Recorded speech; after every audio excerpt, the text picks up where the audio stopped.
सदरपुर पंचायत के जनता जनार्दन से यह नम्र निवेदन और अनुरोध है कि इस बार के चुनाव में हमारे सीताराम भाई मुखिया पद में खड़े हुए हैं, इसलिए आप अपना बहुमूल्य से बहुमूल्य वोट देकर हमारे सीताराम भाई को अपने पंचायत का मुखिया बनाएं। सीताराम भाई जिंदाबाद जिंदाबाद जिंदाबाद। कैमरा छाप जिंदाबाद जिंदाबाद। मनोज अलवेला।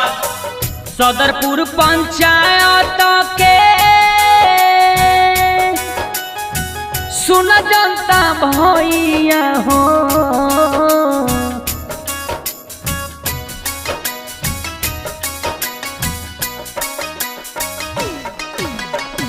सदरपुर पंचायत के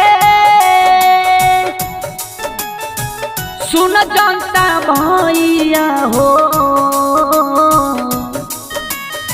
मनवा में करी लगी चार जी ए चाचा जी, मुखिया में सीताराम उम्मीदवार जी ए भैया हो, मुखिया में सीताराम भाई खाड़ जी। सीताराम भाई जिंदाबाद जिंदाबाद जिंदाबाद। कैमरा छाप जिंदाबाद जिंदाबाद जिंदाबाद। 9 नंबर पर बटन दबाना है, सीताराम भाई को जिताना है। सदरपुर पंचायत का मुखिया कैसा हो, सीताराम भाई जैसा हो। सदरपुर पंचायत की जनता जिंदाबाद जिंदाबाद जिंदाबाद।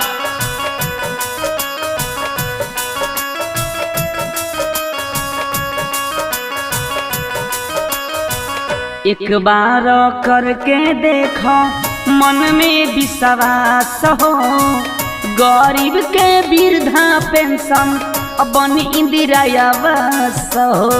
साच कहतनी है चाचा।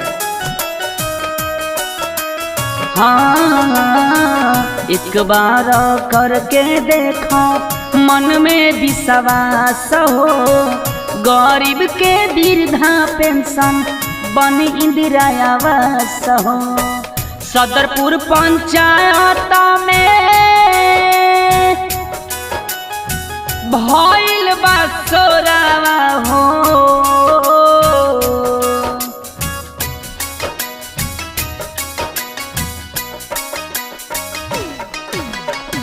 सदरपुर पंचायत में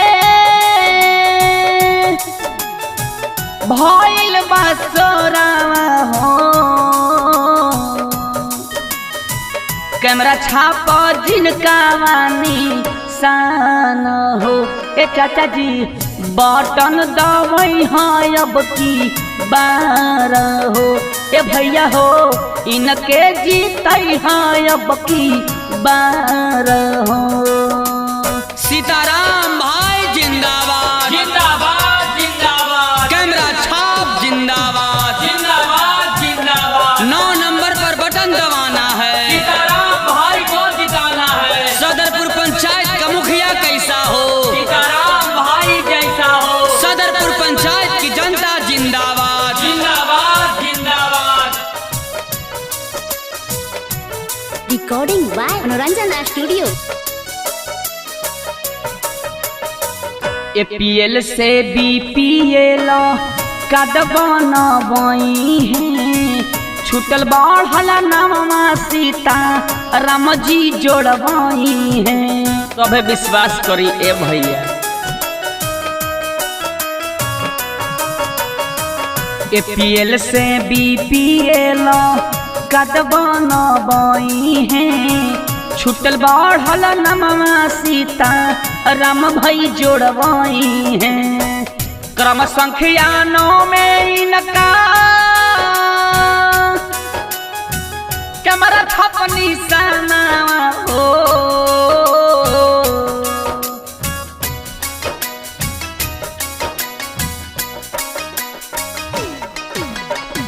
क्रम संख्या 9 में इनका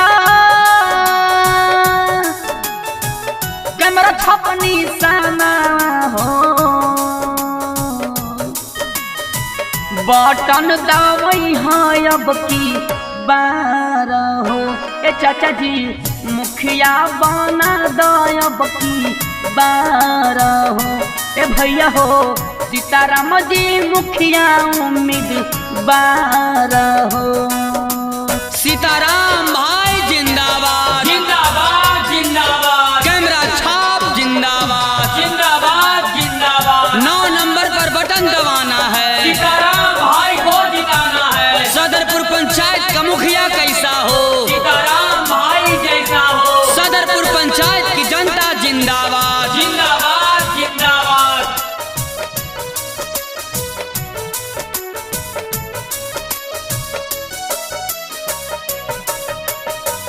करतानी बादला देम विकास वाला झोंका एक बार दे के देख सीताराम भाई के मौका।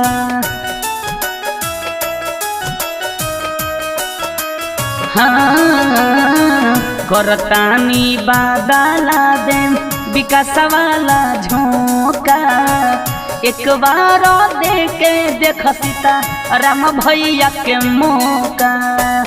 गाना गा के कहो तारे अजत होला चलावा हो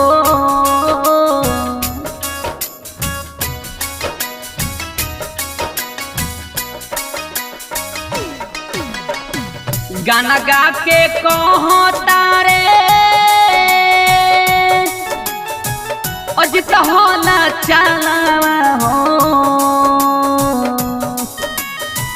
मनवा में करी लबी चार जी ए चाचा जी मुखिया में सीताराम भैया खार जी ए दीदी हो मुखिया बना दयब की बार जी। हाँ Recording by Manoranjana Studio.